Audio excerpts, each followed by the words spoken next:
या ठिकाणी पानगावचे व्यापारी संघटनेचे उपाध्यक्ष योगीराज सिरसाट सर आहेत। तर या आंदोलनासंदर्भात आणि पानगावकरांच्या समस्या संदर्भात त्यांची भूमिका या ठिकाणी आपण जाणून घेऊ। मी आज रेणापूर तालुक्यात पानगाव व्यापारपेठ ही सगळ्यात महत्त्वाची आहे आणि सगळ्यात मोठी व्यापारपेठ आहे। आज तिथं आमचे कमीत कमी 300 ते 400 व्यापारी आहेत। आज हे 5 वर्षापासून रोडचा आम्ही संघर्ष करत आहोत। आम्ही कलेक्टर ऑफिसला एकदा पिपळ फाट्याला आम्ही आंदोलन केलं, त्याच्यानंतर कलेक्टर ऑफिसवर बी मोर्चा नेला, व्यापारपेठ बंद ठेवल्या। आज रोजीच्या दिवसात आज आमचा कडेकोट पानगाव व्यापार बंद आहे की जेणेकरून तुम्हाला तिथं साधं पाणी सुद्धा मिळणार नाही प्यायला, इतका कडेकोट बंद होता दवाखान्याचे। तर दवाखाना, मेडिकल, हार सगळे व्यवसाय बंद आहेत आमचे। आज अत्यावश्यक मधला दवाखाना आहे तो सुद्धा बंद आहे। आम्ही जनतेला सांगितलं आज आमच्या प्रायव्हेट कुठल्याही दवाखान्यातून तुम्हाला कुठली सुविधा भेटणार नाही, तुम्ही सरकारी हॉस्पिटलला जावा आणि तिथं तुमची काय सुविधा असेल, कुणाला काय आजार असेल, कोणी असेल तिथं जाऊन करा।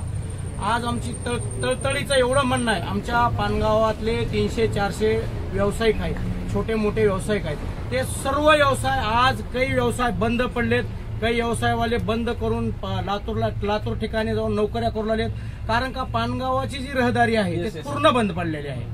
आमच्या पानगाव व्यापारपेठ एवढं मोठं होतं आणि काही वर्षाखालचं नाव होतं, रेणापूरपेक्षा मोठं पानगाव व्यापारपेठ होतं का। लातूरचा आणि पानगावचा हा 40 किलोमीटरचा अंतर आहे, त्याच्यामध्ये जवळपास व्यापारपेठ कुठे नाही आणि व्यापारपेठ अतिशय विश्वासू पानगाव व्यापारपेठ आहे। हे तर तुम्हाला जरी माहिती असेल तर त्याचा विचार करून बघा। तर हे आमची आज कळकळीची एक वेळा आमच्या इथं पानगावात एक लहान मुलगा शाळकरी एका गाडीखाली येऊन वारला गेला। आज त्याचं त्या घर उद्ध्वस्त झालं, त्या बाईचा नवरा वारला, त्याचा मुलगा वारला, आज ती बाई रस्त्यावर आली। आज असे प्रकार ह्या रोडवर रोज घडत आहेत। आज कोणी मोटरसायकलवर पडला, परवा हनुमंतवाडी मागेला एक माणूस पडला, त्याचा पाय मोडला, त्यानं पाय राड काढला, म्हणजे असे किती घटना घडलेल्या आहेत। ह्या घटनेला जबाबदार कोण आहे? शासन आहे। आम्ही कलेक्टर दरबारी गेलो, कलेक्टर दरबारी विषय मांडला, आम्ही कलेक्टरच्या दारात जाऊन बसलो, तिथं सुद्धा आम्हाला रोड त्या कलेक्टरच्या गेटच्या मध्ये आम्हाला 4 माणसं सोडले, बाकीचे रोडवर बसले आणि आम्हाला पोलीस फोर्सनं मध्ये आत जाऊ दिलं नाही। अरे आमचे प्रश्न शेतकऱ्याचे असेल, शेतकऱ्याचा प्रश्न हा व्यापाऱ्याचा आहे, रोडचा प्रश्न आहे आणि येणार जाणार वाहतूक फार मोठी आहे इथून। ह्या लोकांना एवढा त्रास होत असेल तर तुम्ही जर आमचं ऐकून घेत नसेल तर मग तुम्ही आमच्या जनतेचे काय प्रतिनिधी म्हणून आम्ही तुम्हाला कलेक्टर म्हणून काय म्हणायचं? आमचा प्रश्न कोण सोडवायचा?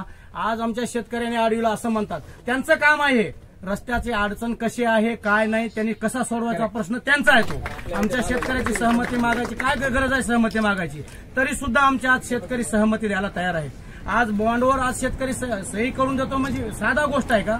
आज त्याला मोबदला भेटायचा असेल काय असेल तो त्यानं सही केला म्हणजे आज त्याचा विषय क्लोज झाला ना। इथं हा विषय आहे, पण तरी पण आमचा शेतकरी एवढे ह्या परिस्थित्या बघून आज सहमती द्यायला तयार आहेत। सर्वजण येऊ लागले, शेतकरी हा 4 दोन्ही बाजूने आहे, आधार कार्ड बॉन्डवर त्यांचं मॅटर। आज अधिकारी म्हणतोय, हायवेचा अधिकारी म्हणतोय हे मॅटर घ्या आणि ह्या मॅटरवर सह्या करा। हे आमचं काम नाही। खरं तर आमचं काम काय, आम्ही जनता आहे, आम्हाला काय पाहिजे? रोड पाहिजे, कसा द्यायचा तो शासनाने ठरवायचा, हे आमचं वैयक्तिक नाही। आम्ही हर एक शेतकऱ्याकडे जायचं आणि दे रे बाबा बॉन्डवर सह्या, ठीक आहे आमचा एक संबंध आहे, रिलेशन आहे, पानगाव मोठा आहे, ह्याच्यासाठी सगळेजण देऊ लागलेत। पण हा प्रश्न आमचा आहे का? नाही। हा प्रश्न कुणाचा आहे? प्रश्न हे शासनाचा आहे। प्रश्न सोडवायचा त्यांना, रोड द्यायचा। एवढ्या मोठ्या व्यापारपेठ बाजारपेठ आज 25,000 मतदारसंघाचं पानगाव गाव आहे आणि आजूबाजूला 12 वाडे। आज काय परिस्थिती आहे काय नाही हे कोण येऊन बघायला तयार नाही आणि आमची दखल घ्यायला कोणी तयार नाही। आम्ही रोडवर आंदोलन केलं, 4 लगेच पोलीसवाले येतात, आंदोलन सोडा नाही तर तुम्हाला आतमध्ये टाकतो, म्हणजे ह्याच्याशिवाय दुसरं आहेच काय तुमच्यापाशी? तुम्ही जनतेला उठणार आणि मध्ये टाकताना म्हणणार आम्ही आमचे बारीक सारीक लोक व्यावसायिक असतात, बाबा हे नको होतंय चला आपण निघून जाऊ, असा विषय होतोय। पण आता हा साखळी उपोषणचा ठाम निर्णय घेतलेला आहे। ह्याच्यात एक तर रोडचं काम करून द्यावं लागेल, नाही तर अन्यथा मग शासनाला काय मध्ये टाका म्हणावं, आम्ही त्याच्यात राजी आहे।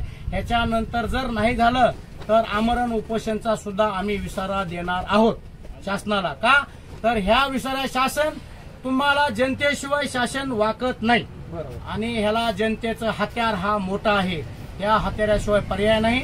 ह्यानं शासनानं ह्या रस्त्याच्या कामाचं जर नाही लावलं, हवेचा साहेब येतो दुसरंच सांगतो, ते येतो गुत्तेदार तिसराच बोलतो। आम्ही कलेक्टरपाशी विषय असा मांडला, आमच्या समोर बोलवा, हवेच्या साहेबाला पण बोलवा आणि गुत्तेदारला बोलवा। ते म्हणतात गुत्तेदार नाही आला, हवेचा साहेब तुम्ही बोलल्यास येत नाही का?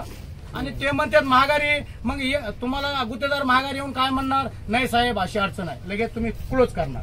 ते हवेचा साहेब बोलला, नाही साहेब असं कुठं. अरे मग व्हायचं काय, प्रश्न रस्त्याचा प्रश्न कोण सोडवायचा, रस्त्याचा प्रश्न आम्ही जनतेनं रोडवर बसायचं. आमचे छोटे मोठे व्यवसायवाले पोट भरून खायचे सोडून देऊन आज 8 दिवस झालं, 8वा दिवस आहे इथं बसलेले लोक आहेत. कामं नाहीत, लोकांना काही शासन पैसे द्यायला, यांना पगार येत, यांनी पगारी खात्यात हा प्रश्न आमचा सोडवावा, लवकरात लवकर सोडवावा ही माझी इच्छा आहे, आमची कळकळीची विनंती. येत्या काळामध्ये बहिष्कार सुद्धा मतदानात घालण्यात येईल, सांगा ते.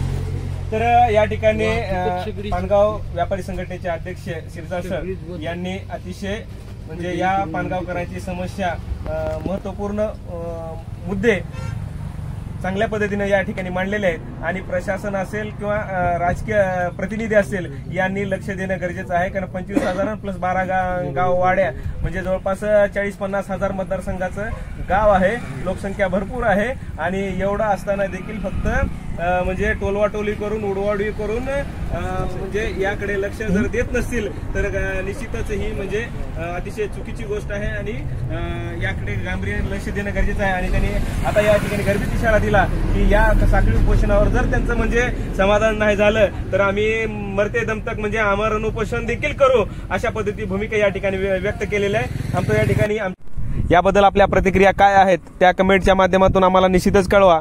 आणि आमची आंबेडकरवादी पत्रकारिता आवडली असेल तर व्हिडिओला लाईक करा, शेअर करा आणि सबस्क्राईब करायला विसरू नका.